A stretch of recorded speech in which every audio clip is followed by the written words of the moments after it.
নমস্কার। আজ আমি উপস্থিত হয়েছি আমার ইউটিউব চ্যানেল আলোর পথে। এখান থেকে আমি আজকে দিব্যজীবনের স্মরণ মনন করব।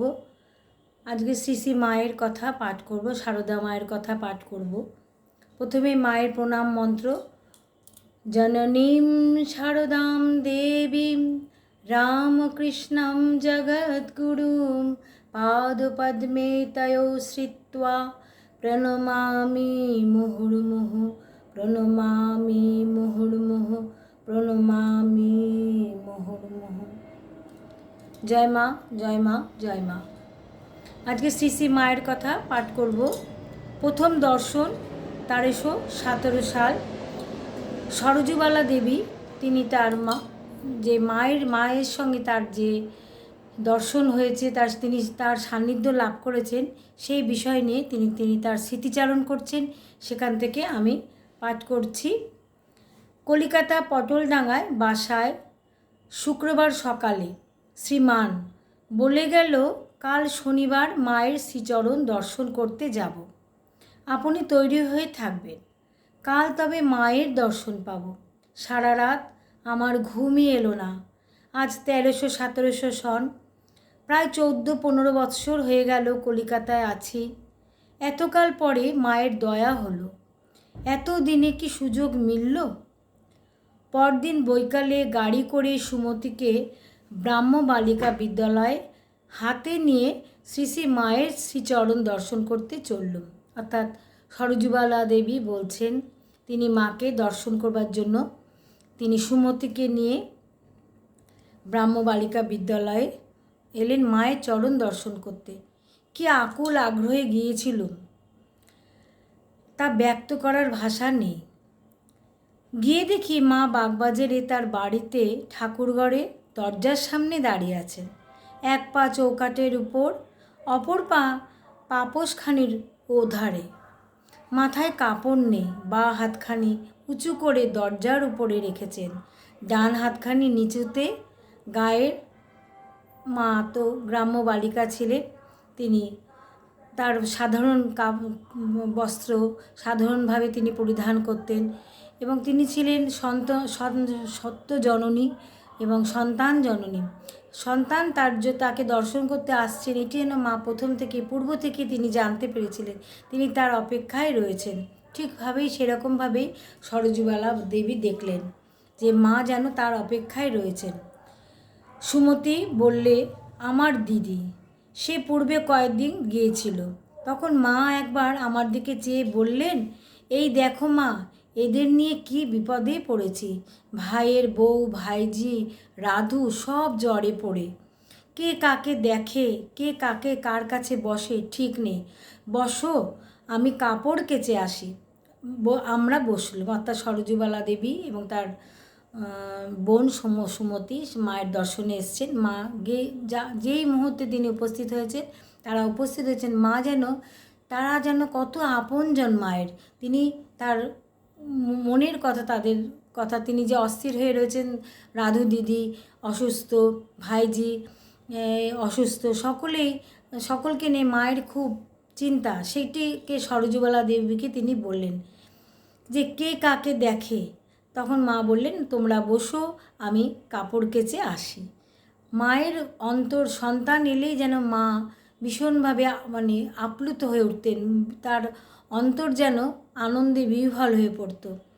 আমরা বসলুম। অর্থাৎ সরজুবালা দেবী বলছেন, কাপড় কেচে এসে 2 হাত ভরে জিলিপি প্রসাদ এনে দিয়ে বললেন, বৌমাকে দাও, তুমিও নাও। সুমতিকে শীঘ্র স্কুলে ফিরতে হবে, তাই সে সেদিন একটু প্রণাম করেই বিদায় নিলেন। মা বললেন, আবার এসো। এই 5 মিনিটের জন্য দেখা। আশা মিটল না। অতৃপ্ত প্রাণে বাসায় ফিরলুম। শ্রীমা সেদিন, এরপরে 30শে মাঘ তার আবার দর্শনের কথা তিনি বলছেন যে শ্রীমা সেদিন বলরাম বাবুর বাড়িতে গিয়েছিলেন। আমি সেখানে তার সঙ্গে তার দর্শন হলো। বাগবাজারের বাড়িতে গিয়ে একটু অপেক্ষা করতে মা ফিরলেন। প্রণাম করে উঠতেই হাসি মুখে মা জিজ্ঞেস করলেন, কার সঙ্গে এসেছো? সরজুবালা দেবী বললেন, আমার এক ভাগ্নের সঙ্গে। মা বললেন, ভালো আছো তো? বৌমা ভালো আছে? এতদিন আসুনি কেন? মা যখনই কোনো সন্তানের সঙ্গে গৃহী ভক্তরা বা সন্ন্যাসী ভক্তরা মায়ের কাছে আসতেন, মা সকলের খোঁজখবর নিতেন। যারা তার কাছে আসতেন তারা কেমন আছে সে তো মা বলতেনই, অপরদিকে বাড়ির সকলের কুশলের কথা মা বলতেন। ভাবছিলুম অসুখ করলো নাকি? বিস্মিত হয়ে ভাবলুম, একদিন মাত্র 5 মিনিটের দেখা। সরোজবালা দেবী বলছেন যে তিনি স্মৃতিচারণ করছেন মায়ের সেই সব দিনগুলোর কথা, আবার তিনি স্মৃতিচারণ করে তিনি বলছেন, লিখেছেন। বলছেন যে বিস্মিত হয়ে ভাবলুম, একদিন মাত্র 5 মিনিটের দেখা, তাতেই মায়ের এত আমাদের কথা মনে রেখেছেন। ভেবে আনন্দে চোখে জল এলো। মা আবার সস্নেহে তার দিকে চেয়ে বললেন, তুমি এসেছো, তাই ওখানে বসে আমার মন চঞ্চল হয়ে উঠেছিল। এখানে সন্তান তার জন্য অপেক্ষা করছেন। তিনি বলরামবাবুর বাড়িতে মা গিয়েছিলেন, কিন্তু সেখানে মা ঠিকমতো বসতে পারলেন না, তার মনটি খুব অস্থির হয়ে উঠেছে। তাই মা বললেন যে তুমি এসেছো, সেটি আমি সেখানে বলরামবাবুর বাড়িতে আমি বেশিক্ষণ বসতে পারলাম না, আমার মন চঞ্চল হয়ে উঠেছিল। আমি একেবারে অবাক হয়ে উঠলুম। মায়ের একটু শিশু ভাইপোর জন্য সুমতি 2টি পশমের টুপি নিয়ে এসেছিল। মাকে সেটি দিতে সামান্য জিনিসের জন্য মা কত খুশি হলেন। তক্তপোষের উপরে বসে পড়লেন। বসো এখানে আমার কাছে। মা যেই মার কাছে গেলেন কোনো স্ত্রী ভক্ত, মা তাদের সাদরে ডেকে নিতেন যে আমার কাছে এসে বসো। এবং যখন সরোজবালা দেবী গেছেন মায়ের কাছে, সরোজবালা দেবী তখন সেই ছোট মায়ের ভাইপোর জন্য 2টি টুপি, পশমের অর্থাৎ উলের টুপি নিয়ে গেছিলেন। মা সেগুলোকে পেয়ে মা খুব খুশি হলেন। তক্তপোষের উপরে বসে বললেন, বসো এখানে আমার কাছে। পাশেই বসলুম। মা আদর করে বললেন, তোমাকে যেন মা আরও কত দেখেছি, যেন কতদিনে জানাশোনা। আমি বললুম, কি জানি মা, একদিন তো কেবল 5 মিনিটের আপনার সঙ্গে দেখা। মা হাসতে লাগলেন। ও আমাদের 2 বোনের অনুরাগ ভক্তির অনেক প্রশংসা করলেন। মা হাসলেন এবং সরোজবালা দেবী এবং তার বোন সুমতি, তাদের দুজনের কথা মা খুব প্রশংসা করতে লাগলেন। মা কিন্তু ওই সকল কথায় কতদূর যোগ্য তা জানি না। ক্রমে ক্রমে মা যে প্রশংসা করলেন, তারা যে তার কতটা প্রশংসার যোগ্য সেটি তারা ভাবছিলেন যে আমরা তার কতটুকু যোগ্য তারা নিজেরাই সেটি জানে না। ক্রমে ক্রমে অনেক স্ত্রী ভক্ত মায়ের কাছে আসতে লাগলেন। ভক্তি বিগলিত চিত্তে সকলেই মায়ের হাসিমাখা স্নেহভরা মুখটি দেখতে লাগলেন, এক দৃষ্টে মায়ের দিকে চেয়ে রইলেন। এবং তাদের ওরকম দৃশ্য দেখে সরোজবালা দেবীও অবাক হয়ে যাচ্ছিলেন যে মায়ের কাছে আসলে সকলেই তাদের অন্তরে সমস্ত ব্যথা যেন জুড়িয়ে যায়, অন্তরে সমস্ত চঞ্চলতা দূর হয়ে যায়, শান্ত হয়ে যায়, ধীর স্থির হয়ে যায়। মায়ের দিকে অপলোক দৃষ্টিতে সবাই তাকিয়ে রয়েছেন। মা তখন উঠে প্রসাদ দিয়ে খাও করে একেবারে মুখের কাছে ধরলেন। মা তখন কেউ এলেই মায়ের কাছে মা প্রথমেই তাদের মিষ্টি মুখ করাতেন, প্রসাদ দিতেন। ঠাকুরকে তিনি 3 বেলা পুজো দিতেন। পুজো দেওয়ার পরে সেই ভোগ নামিয়ে মা প্রসাদ করে, ভোগের পরে ঠাকুরকে ভোগ দেওয়ার পরে মা প্রসাদ নামিয়ে নিয়ে এসে সকলের হাতে হাতে মা দিতেন। মা বলছেন, লজ্জা কি, খাও। তখন হাত পেতে নিলুম। তবে আসি মা বলে প্রণাম করে বিদায় নেওয়ার সময় মা বললেন, এসো মা, আবার এসো। একলা নেমে যেতে পারবে তো? আমি আসবো। এই বলে সঙ্গে সঙ্গে সিঁড়ি পর্যন্ত এলেন। মা বললেন যে আমি কি তোমার সঙ্গে আসবো বলে আবার মা নিজেই নামতে লাগলেন তাদের সঙ্গে। এমনই মাতৃত্বের যেন অপার মহিমা তার ভিতরে, মায়ের ভিতরে ছিল। শ্রী শ্রী রামকৃষ্ণ পরমহংসদেবের লীলা সঙ্গিনী হয়েও তিনি তো এসেছিলেন তার লীলা সঙ্গিনী হয়ে, কিন্তু তিনি জগতে এলেন মাতৃস্বরূপিণী হয়ে, জগৎ জননী হয়ে। যখনই তিনি সন্তানদের সঙ্গে তিনি আসতেন, এসে তাদের কুশল জিজ্ঞেস করতেন, তাদের কাছে ডেকে নিতেন, তাদের মনের সমস্ত খবর তিনি যেন অন্তর্যামী মায়ের মতো সব জেনে নিতেন এবং জেনে নিয়ে মা তাদের কুশল জিজ্ঞাসা করতেন, তাদের হাতে প্রসাদ দিতেন এবং তিনি মা তাকে এগিয়ে দিলেন এবং বললেন যে একদিন সকালে এসো, পরিপূর্ণ প্রাণে ফিরলুম। অর্থাৎ ভক্ত যিনি মায়ের কাছে গেছিলেন মাতৃত্বের সুধা পান করে তিনি যেন পরিপূর্ণ তৃপ্ত হয়ে গেলেন। ভাবলুম এ কি অদ্ভুত স্নেহ, তিনি যেন ভুলতেই পারছেন না সেই ক্ষণগুলো, যে ক্ষণগুলো তিনি কিছুক্ষণ মায়ের কাছে কাটালেন। এরপরে বৈশাখ সংক্রান্তি 1318। আজ গিয়ে প্রণাম করতেই মা বললেন, তিনি এরপরে যে দর্শন সেই দর্শনের কথা বলছেন। মা বলছেন, এসেছো মা? আমি মনে করছি কি হলো গো, কেন আসে না? এতদিন আসুনি কেন? মা যেন খুব ব্যস্ত হয়ে পড়েছেন। মা বলছেন, তুমি এতদিন আসুনি কেন? সরজুবালা দেবী বলছেন, এখানে ছিলুম না মা, বাপের বাড়ি গিয়েছিলুম। মা বলছেন, বৌমা সুমতির কথা বলছেন, সরজুবালা দেবীর বোনের কথা, যে সুমতি আসে না কেন পড়াশোনার চাপে? তিনি সরজুবালা দেবী বলছেন, না ভগ্নিপতি এখানে ছিলেন না। মা বললেন, শ্রী মা বলছেন, ও তো স্কুলে যাচ্ছে।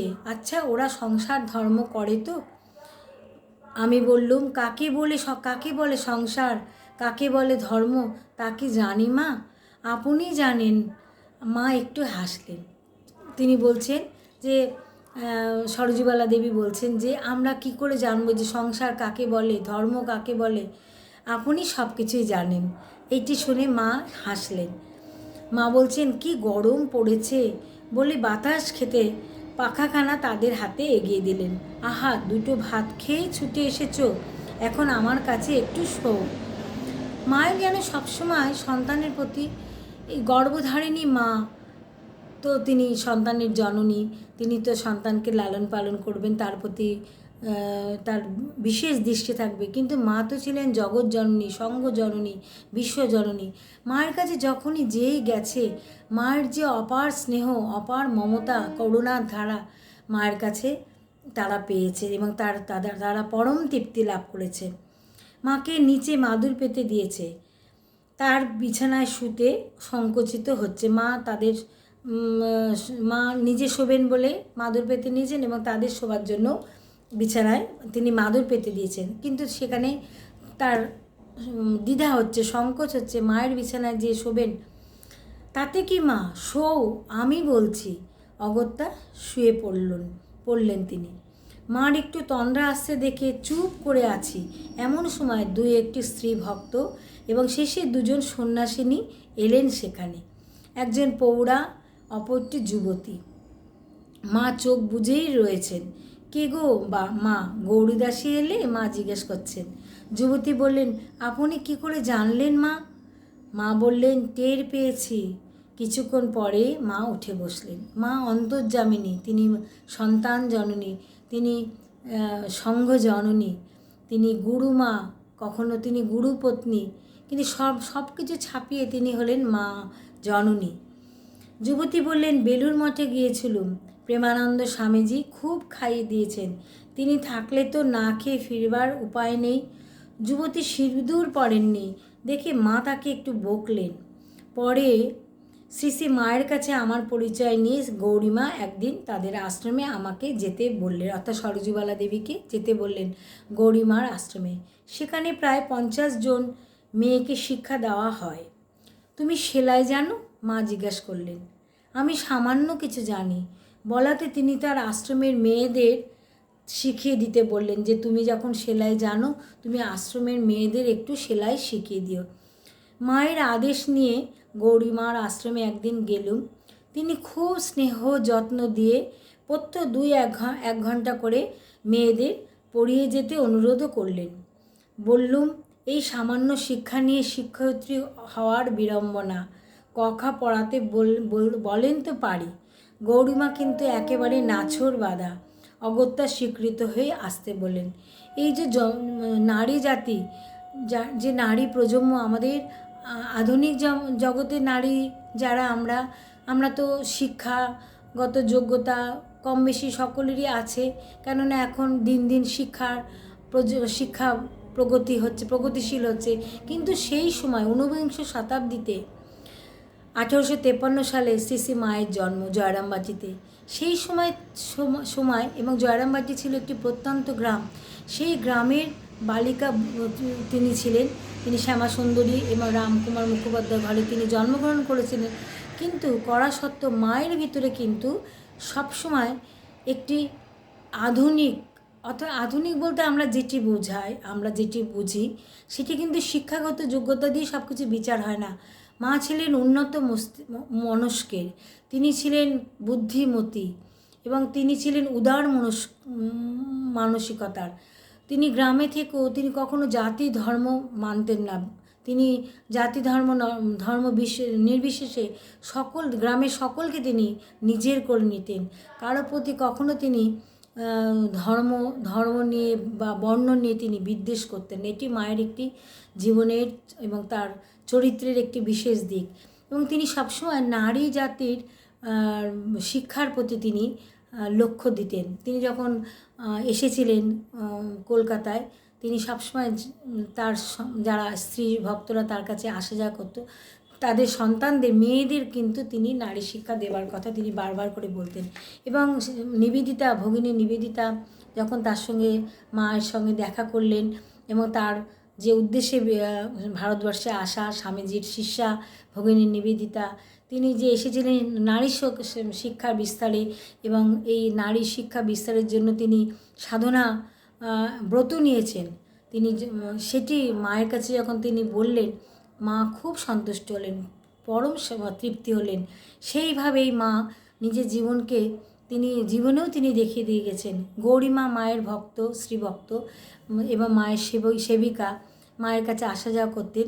গৌরীমার আশ্রমে যখন সরযূবালা দেবী গেলেন, মা তার আগের থেকেই গৌরীমাকে বলে দিলেন যে তোমার কাছে ও তোমার মেয়েদের কিছু লেখাপড়া শিখিয়ে দিয়ে আসবে এবং ওর সেলাই শিখিয়ে দিয়ে আসবে। এইভাবে মা নারী শিক্ষা বিস্তারেও কিন্তু মা সহযোগিতা এবং স্বাক্ষর দিয়ে গেছেন, যেটি মায়ের কাছ থেকে আমরা যদি ভাবি আমাদের কাছে সত্যি অবাক, আমরা বিস্মিত হতে পারি। কেননা মা ছিলেন প্রত্যন্ত গ্রামের একজন বালিকা, কিন্তু মা উদার মানসিকতার ছিলেন। তিনি তিনি গ্রামের সরলা বালিকা হয়েও তিনি কিন্তু কলকাতায় যখন এলেন এবং গ্রামে থেকেও তিনি ছিলেন, তিনি জাতি ধর্ম নির্বিশেষে তিনি কখনো বর্ণ বৈষম্য করেননি এবং নারী শিক্ষার প্রতি তিনি জোর দিয়েছেন। তেমনিভাবেই তিনি সবসময় চেষ্টা করেছেন নারীরা যাতে শিক্ষার মাধ্যমে উন্নতি লাভ করে নিজেদের জীবনকে আরও বেশিভাবে দৃঢ়ভাবে চরিত্র গঠন করতে পারেন, এরকমভাবে মায়ের চিন্তা করেছেন।